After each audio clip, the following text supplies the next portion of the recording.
Mainit ang kamera, mainit ang balita. Bawat salita parang may apoy na dala. Sa loob ng Senado nagliyab ang tensyon, habang buong bayan nakaabang sa konfrontasyon. Nagbabagaan opinyon sa loob ng bulwagan, mikropono nanginginig sa lakas ng sigawan. May nagtataas ng boses para sa katwiran, may iba namang tila galit ang pinapairal. Kaliwat kanan ng batuhan ng akusasyon, parang battle rap pero nasa institusyon.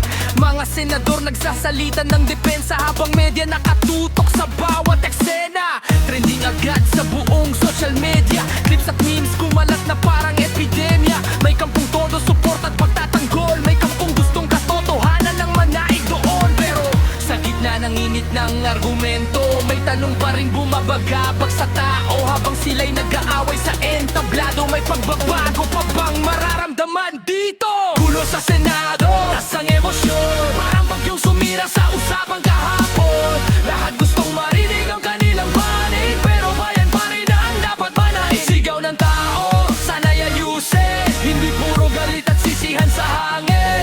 Kung lider ang nais maging ehemplo, dapat respeto pa rin kahit magkaiba ng punto. May mga tumindig at di umatras, may mga banat na dumiretso parang armas. Bawat sagot may kasamang diin, parang walang gustong magpatalo sa ring. Sa TV kitang kita ang tensyon sa mukha, parang bawat segundo pwedeng sumabog na.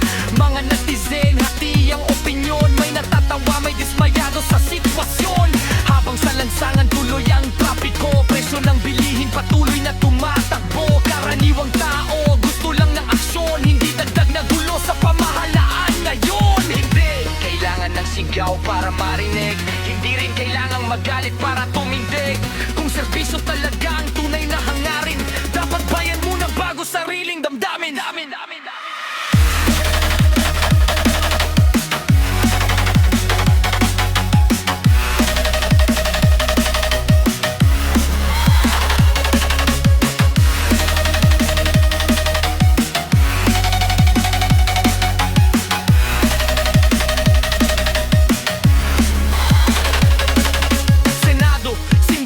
Batas at dangal, kaya bawat kilos dapat may paggalang. Kahit magkaiba man ng prinsipyo't kulay, dapat kapakan ng bansa ang gabay. Kabataan nanonood at nakikinig sa asal ng lider na nais nilang tularan balang araw.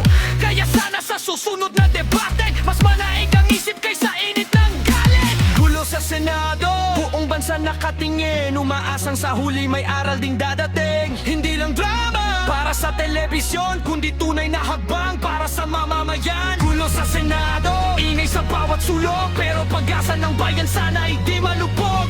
Sa gitna ng bangayan at diskusyon, Pilipinas